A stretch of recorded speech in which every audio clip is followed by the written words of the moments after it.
Class 9-এর ছাত্রীরা বেশ কয়েকদিনের ব্যবধানের পর আবার আমরা ভৌতবিজ্ঞান ক্লাস নিয়ে উপস্থিত। আমরা যে চ্যাপ্টারটি আলোচনা করছিলাম সেটা হলো তাপ চ্যাপ্টারের অন্তর্গত সম্পৃক্ত বাষ্প, অসম্পৃক্ত বাষ্প, আর্দ্রতা, আপেক্ষিক আর্দ্রতা, এই বিষয়গুলো নিয়ে আমরা আগের ক্লাসেই আলোচনা করেছি। তোমরা দেখেছো যে একটা নির্দিষ্ট উষ্ণতায় কোনো নির্দিষ্ট আয়তনের বায়ু ওর মধ্যে যে জলীয় বাষ্প উপস্থিত আছে তার দ্বারা সম্পৃক্ত হয়ে যায়। সম্পৃক্ত হয়ে যায় মানে তার জলীয় বাষ্প ধারণ ক্ষমতা আর থাকে না। তো ওই নির্দিষ্ট উষ্ণতাটাকে আমরা বলি শিশিরাঙ্ক। ওই নির্দিষ্ট উষ্ণতাকে আমরা বলি শিশিরাঙ্ক। শিশিরাঙ্ক কি না, নির্দিষ্ট উষ্ণতায় নির্দিষ্ট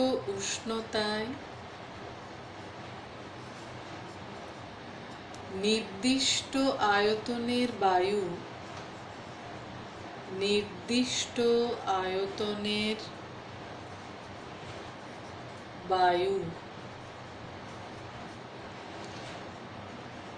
উহার মধ্যে উপস্থিত জলীয় বাষ্প দ্বারা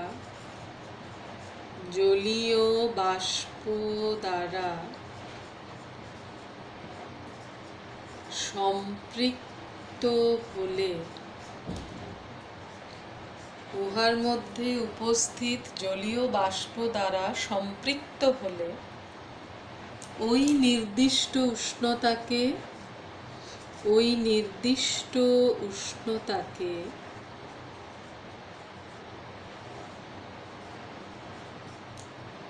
ওই আয়তনের বায়ুর শিশিরাঙ্ক বলে। ওই আয়তনের বায়ুর শিশিরাঙ্ক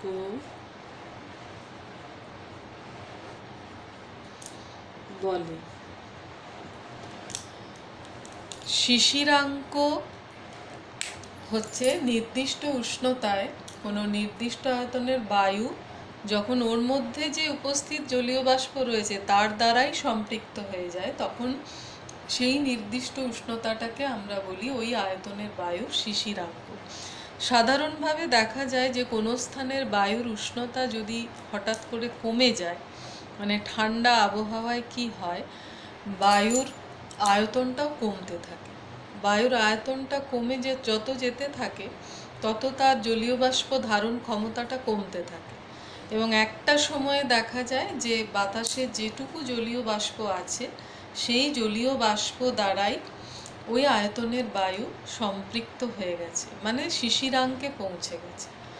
সাধারণভাবে ঠান্ডা আবহাওয়াতেই বায়ু কিন্তু শিশিরাঙ্কে পৌঁছয়, এবং কোনো কারণে যদি শিশিরাঙ্কের চেয়েও নিচে টেম্পারেচারটা নেমে যায় তখন কি হয়, ওর মধ্যে যে জলীয় বাষ্প রয়েছে ওই ততটা জলীয় বাষ্প ধারণ ক্ষমতাটাও তখন বায়ুর কমে যায়। তখন কি হয়, তার মধ্যে থেকে বেশ কিছুটা জলীয় বাষ্প কি হয়, ঘনীভূত হয়ে তরল রূপে ভূপৃষ্ঠে ঝরে পড়ে। ভূপৃষ্ঠের উপরস্থ ঘাসের ওপরে, জেনারেলি ঘাসের ডগাতেই শিশির দেখা যায়, তো কোনো শীতল বস্তুর ওপরে ওটা বিন্দু বিন্দু আকারে জমতে থাকে। তো ওই বিন্দু বিন্দু জলকণাকে আমরা বলি শিশির। শিশির সবাই দেখেছো, শরৎকালের ভোরবেলায় শিশিরের বিখ্যাত যে সুবাস, সে নিয়ে বহু কবিতা গল্প রয়েছে। শিশিরের একটা ঐতিহ্য আছে, দুর্গাপূজাকে আবাহন করে আনে শিশির। তো এই শিশিরের বৈজ্ঞানিক ব্যাখ্যা এটাই, কোনো কারণে বিশেষত ভোরবেলার দিকে কি হয়, ভূপৃষ্ঠের টেম্পারেচারটা অনেক কমে যায় এবং ভূপৃষ্ঠ সংলগ্ন যে বাতাস সেটা ঠান্ডা হতে হতে একসময় শিশিরাঙ্কের নিচে নেমে যায় তাপমাত্রাটা। তখনই ওই নির্দিষ্ট আয়তনের বায়ু থেকে জলীয় বাষ্পগুলো জলকণায় পরিণত হয় এবং জলকণায় পরিণত হয়ে শিশির বিন্দু রূপে মাটিতে ঝরে পড়ে। একে আমরা বলছি শিশির। তো সাধারণভাবে টেম্পারেচার বেশি থাকলে কিন্তু শিশির জমে না। বায়ুর উষ্ণতা যদি বেশি থাকে তখন তো শিশির জমে না, কারণ বায়ুর উষ্ণতা বেশি থাকলে বায়ুর আয়তনও বেশি থাকে। তো সেই অবস্থায় তো ওই আয়তনের বায়ু ওই জলীয় বাষ্প দ্বারা সম্পৃক্ত হতে পারে না। তাই ভোর রাতের দিকে বা শেষ রাতের দিকে যখন ভূপৃষ্ঠ তাপ বিকিরণ করে অত্যন্ত ঠান্ডা হয়ে যায়, সেই সময়ই কিন্তু শিশির ভালো জমে। তো শিশির জমার কতগুলো প্রয়োজনীয় শর্ত আছে যে কোন এনভায়রনমেন্টে শিশির ভালো জমবে। এক হচ্ছে মেঘহীন পরিষ্কার আকাশ। আকাশে যদি মেঘ না থাকে তাহলে ভূপৃষ্ঠ থেকে তাপ সহজেই বিকিরিত হয়ে মহাশূন্যে বিলীন হয়ে যায় এবং বাতাসের টেম্পারেচার কি হয়, কমে যায়। কিন্তু যদি মেঘ থাকে তাহলে ভূপৃষ্ঠ থেকে যে তাপ বিকিরিত হয় সেই বিকিরিত তাপ মেঘে প্রতিফলিত হয়ে আবার ভূপৃষ্ঠেই ফিরে আসে। এর ফলে ভূপৃষ্ঠের তাপমাত্রা যথেষ্ট বেশি থাকে, যেটা শিশির জমার উপযুক্ত নয়। 2 নম্বরে হচ্ছে স্থির বাতাস। বাতাস যদি স্থির থাকে তাহলে কোনো নির্দিষ্ট স্থানের বায়ু ঠান্ডা বস্তুর সংস্পর্শে সহজেই ঠান্ডা হয়ে যায় এবং শিশিরাঙ্কের নিচে বাতাসের টেম্পারেচারটা চলে যাওয়ার সম্ভাবনা বেশি থাকে। কিন্তু বাতাস চলাচল করলে কোনো নির্দিষ্ট জায়গার বাতাস খুব বেশি ঠান্ডা হতে পারে না। বাতাসে জলীয় বাষ্পের পরিমাণ যদি বেশি থাকে অবশ্যই সেটা শিশির জমার পক্ষে ভালো। উষ্ণতা একটু কমে গেলে সহজেই সম্পৃক্ত হয়ে যায়। আর তাপের উত্তম বিকিরক এবং কুপরিবাহী বস্তু যদি উপস্থিত থাকে। কুপরিবাহী কিন্তু উত্তম বিকিরক মানে যার উপরে তাপ প্রযুক্ত হলে বা যে বস্তু থেকে তাপ সহজেই বিকিরিত হয়ে যেতে পারে সেই বস্তু কিন্তু খুব দ্রুত ঠান্ডা হয়। যে সহজেই তাপ বিকিরণ করতে পারে, যেমন কালো রঙের বস্তু, এটা কি তাপের ভালো শোষক আবার তাপের ভালো বিকিরণ, সহজেই তাপ শোষণ করতে পারে আবার সহজেই তাপ বিকিরণ করে ঠান্ডা হয়ে যায়। তাহলে এই ধরনের বস্তুর সংস্পর্শে যদি বাতাস থাকে তাহলে কি হয়, তাপ সহজেই বিকিরিত হয়ে ওই জায়গার বাতাসকে ঠান্ডা করে দেয়। তো এইভাবে বেশ কয়েকটা শিশির জমা শর্ত আমরা দেখলাম যে শর্তগুলো প্রযোজ্য থাকলে সহজেই শিশির জমতে পারে। সেই শর্তগুলো আমি লিখে দিচ্ছি। একটা হচ্ছে মেঘহীন পরিষ্কার আকাশ, মেঘহীন পরিষ্কার আকাশ,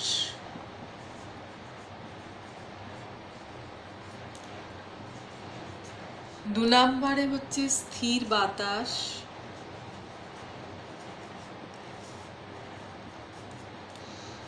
3 নম্বরে হচ্ছে জলীয় বাষ্পের উপস্থিতি,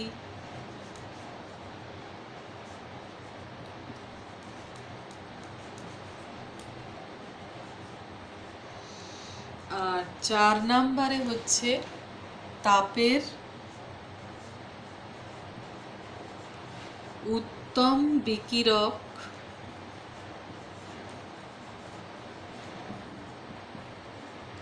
ও কুপরিবাহী বস্তুর উপস্থিতি। তাপের উত্তম বিকিরক ও কুপরিবাহী বস্তুর উপস্থিতি। সাধারণভাবে দেখবে ভূপৃষ্ঠের কাছাকাছি বস্তুর ওপরেই কিন্তু শিশির ভালো জমে। ঘাসের ডগায় শিশির দেখা যায়, কিন্তু খুব উঁচু গাছের ওপরের পাতায় কিন্তু শিশির দেখা যায় না। ভূপৃষ্ঠের কাছাকাছি যে বস্তু থাকে তার সংস্পর্শে ঠান্ডা ভারী বস্তু বেশিক্ষণ থাকতে পারে। ভূপৃষ্ঠের কাছাকাছি যে বাতাস, সে ভোর রাতের দিকে কি হয়, ভূপৃষ্ঠ ক্রমশ তাপ বিকিরণ করতে করতে ঠান্ডা হয়ে যায়। তাহলে ভূপৃষ্ঠের যে ঠান্ডা পরিবেশ, সেই ঠান্ডা পরিবেশের সংস্পর্শে নিচের দিকের বাতাস বেশি থাকে, ওপরের দিকের বাতাস ওই ঠান্ডা আবহাওয়ার স্পর্শটা পায় না। ওই জন্য নিচের দিকের বাতাস খুব তাড়াতাড়ি শিশিরাঙ্কের নিচে নেমে যায়, যেটা ওপরের দিকের বাতাস পারে না। সেজন্য ঘাসের ডগায় শিশির দ্রুত জমে, গাছের পাতায় কিন্তু আমরা শিশির দেখতে পাই না। একইভাবে কুয়াশারও সৃষ্টি হয়। কুয়াশাটা হচ্ছে যদি কোনো কারণে ভূপৃষ্ঠ থেকে খুব উঁচুতে নয়, ভূপৃষ্ঠের কাছাকাছি একটা বিস্তীর্ণ এলাকার বাতাস যদি একসাথে শিশিরাঙ্কের নিচে নেমে যায়, তখন সেই বিস্তীর্ণ এলাকার বাতাসের যে জলীয় বাষ্প রয়েছে, সেই জলীয় বাষ্প জলকণায় পরিণত হয়ে বাতাসে ভাসতে থাকে। তখন দূর থেকে আমরা সেটাকে সাদা ধোঁয়ার মতো দেখি, যে একটা বিস্তীর্ণ এলাকা জুড়ে সেই সাদা ধোঁয়া রয়েছে। এই সাদা ধোঁয়ার মতো এই যে জলকণা যে ভাসতে থাকে, একে আমরা বলি কুয়াশা। একইভাবে মেঘও একইভাবে সৃষ্টি হয়, কিন্তু মেঘটা আকাশের অনেক উঁচুতে সৃষ্টি হয়। আমাদের ভূপৃষ্ঠে যেসব জলাশয় রয়েছে, সেই জলাশয়ের জল সূর্যের তাপে বাষ্পীভূত হয়ে ওপরে উঠে যায়, এবং যত ওপরে ওঠে তত ঠান্ডা হতে থাকে, এবং ঠান্ডা হয়ে সেগুলি জলকণায় পরিণত হয়, এবং জলকণায় পরিণত হয়ে একত্রে ভাসতে থাকে। এই একত্রে ভাসতে থাকলে ওপরেও আমরা সেই সাদা কুয়াশার মতোই ওপরে মেঘকে ভাসতে দেখি। ওই জন্য মেঘকে বলে ঊর্ধ্বাকাশের কুয়াশা। মেঘও কুয়াশার মতোই জলকণার সমষ্টি, যেগুলো ঊর্ধ্ব আকাশে ভাসতে থাকে। আর শহরাঞ্চলে বা শিল্পাঞ্চলে প্রায় কুয়াশা দেখা যায়। তার কারণ হচ্ছে শহরাঞ্চলে বা শিল্পাঞ্চলের বাতাসে প্রচুর সূক্ষ্ম ধূলিকণা, কয়লার গুঁড়ো, তড়িৎবাহী কণা এগুলো ভেসে থাকে। এগুলোর ওপরে জলীয় বাষ্প জমার ফলে কুয়াশাটা কি হয়, বেশ ঘন আকার ধারণ করে, যাকে আমরা বলি কি ধোঁয়াশা বা কুহেলিকা। শিল্পাঞ্চলে যেটা হয়, যে জলকণা শুধু থাকে না, জলকণার সাথে কি থাকে, ওই কার্বন কণা, কয়লার গুঁড়ো, ধূলিকণা, তড়িৎবাহী কণা এগুলো থাকে। এটাকে আমরা ধোঁয়াশা বা স্মগ বলে থাকি। কুয়াশাকে বলা হয় ফগ, আর স্মোক আর ফগ মিলে হচ্ছে স্মগ, যেটা হচ্ছে ধোঁয়া, এবং কুয়াশা মিলে হচ্ছে ধোঁয়াশা। এরপর আমরা চ্যাপ্টারের একদম শেষ পর্যায়ের যে বিষয়টায় যাব, সেটা হচ্ছে জলের ব্যতিক্রান্ত প্রসারণ। ব্যতিক্রান্ত কথার অর্থই হচ্ছে ব্যতিক্রমী প্রসারণ। তোমরা জানো যে উত্তপ্ত করলে সাধারণভাবে কঠিন, তরল এবং গ্যাসীয় এই তিন ধরনের পদার্থেরই কিন্তু আয়তন প্রসারিত হয়। বরফ এবং বিস্মাত ব্যতিক্রম, যাদের সংকুচিত হয়, তাপ প্রয়োগেও তাদের আয়তন কমে। কিন্তু জলের প্রসারণটা সম্পূর্ণ ব্যতিক্রমী। জলের প্রসারণটা হচ্ছে একটা নির্দিষ্ট টেম্পারেচার পর্যন্ত কি হয়, জলের টেম্পারেচার বাড়ার সাথে সাথে কি হয়, আয়তন কমে, আর সেই নির্দিষ্ট টেম্পারেচারের পর থেকে আবার আয়তন কি হয়, বাড়তে থাকে। এই ব্যতিক্রমী নিয়মটা শুধুমাত্র জলের ক্ষেত্রেই দেখা যায়। আমি যখন উষ্ণতা বাড়াচ্ছি 0 ডিগ্রি সেলসিয়াস থেকে, যদি আমি উষ্ণতা বাড়াই 0 ডিগ্রি সেলসিয়াস থেকে যদি উষ্ণতা বৃদ্ধি করি, ধরো আমি যদি এটাকে লেখচিত্র দিয়ে এভাবে প্রকাশ করি, y অক্ষ বরাবর আমি আয়তনটাকে প্রকাশ করছি, আর x অক্ষ বরাবর আমি উষ্ণতাকে প্রকাশ করছি। তাহলে 0 ডিগ্রি সেলসিয়াসে ধরো আয়তনটা এখানে ছিল, জলের আয়তন ধরো এখানে ছিল। তুমি যত বৃদ্ধি করবে, 1 ডিগ্রি 2 ডিগ্রি এভাবে যত বাড়তে থাকবে, তত কি হবে, জলের আয়তনটা কমতে থাকবে। কমতে কমতে 4 ডিগ্রি সেলসিয়াসে যে জলের আয়তনটা কি হবে, সবচেয়ে কম হবে, একদম অক্ষের সাথে ঠেকবে না, কারণ আয়তন তো শূন্য হবে না। তাহলে 4°C কি হবে আয়তনটা, এটা আমি একটু ওপরের দিকেই আঁকি, 4°C আয়তনটা কি হবে, সর্বনিম্ন হবে। 4°র পর থেকে তুমি যদি আবার উষ্ণতা বাড়াও তখন দেখবে আয়তনটা আবার বাড়তে থাকছে। তাহলে 4°তে তোমরা দেখতে পাচ্ছ যে 4°C উষ্ণতায় জলের আয়তন কি হচ্ছে, সব থেকে কম হচ্ছে। এর কারণ হচ্ছে জলের ব্যতিক্রান্ত প্রসারণ। 0 থেকে 4° পর্যন্ত উষ্ণতা বাড়ার সাথে সাথে জলের আয়তন কমতে থাকে। 4°র পরে উষ্ণতা বাড়ার সাথে সাথে জলের আয়তন বাড়তে থাকে। সেজন্য 0 থেকে 4°C পর্যন্ত, 0°C থেকে 4°C পর্যন্ত জলের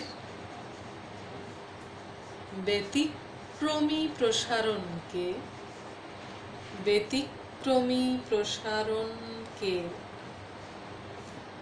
ব্যতিক্রান্ত প্রসারণ বলা হয়। ব্যতিক্রান্ত প্রসারণ বলা হয়। ব্যতিক্রান্ত প্রসারণ বলা হয়।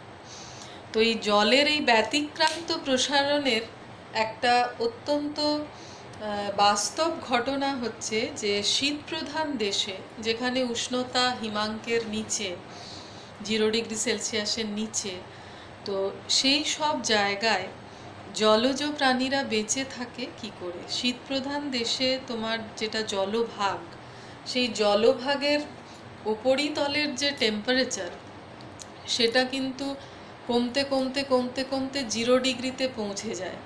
সুমেরু মহাদেশে আমরা যদি যাই তো দেখব ওখানকার জলভাগগুলো ওপরটা পুরোটাই বরফের স্তর, কিন্তু বরফের স্তরের নিচে পুরোটাই জলভাগ রয়েছে, জল রয়েছে, যেখানে জলজ প্রাণীরা স্বচ্ছন্দে বেঁচে থাকতে পারে। তাহলে ওপরের অংশটা বরফে পরিণত হয়, কিন্তু নিচের অংশটা জলই থাকে। এটার কারণও কিন্তু জলের ব্যতিক্রান্ত প্রসারণ। শীতপ্রধান দেশে বায়ুর উষ্ণতা 0°C বা তার থেকেও কম হয়। জল ঠান্ডা হতে হতে কি হয়, এক সময় উপরিতলের টেম্পারেচারটা কি হয়, 0°C পরিণত হয়। মানে একটা বরফের স্তর ওপরে তৈরি হয়। বরফের স্তর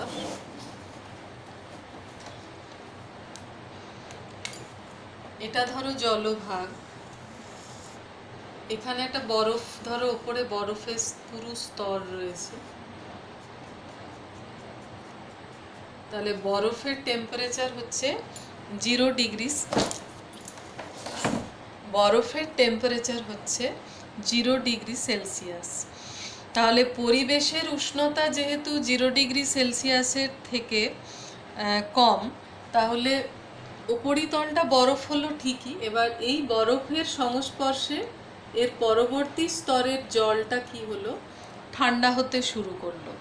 ঠান্ডা হতে যখনই শুরু করলো, আস্তে আস্তে টেম্পারেচারটা কমতে কমতে যখনই 4°C পৌঁছে গেল, তখনই জলটা কি হলো, ভারী হয়ে গেল। কারণ 4°C জলের আয়তন যেমন সবচেয়ে কম, তেমনি ঘনত্ব সবচেয়ে বেশি।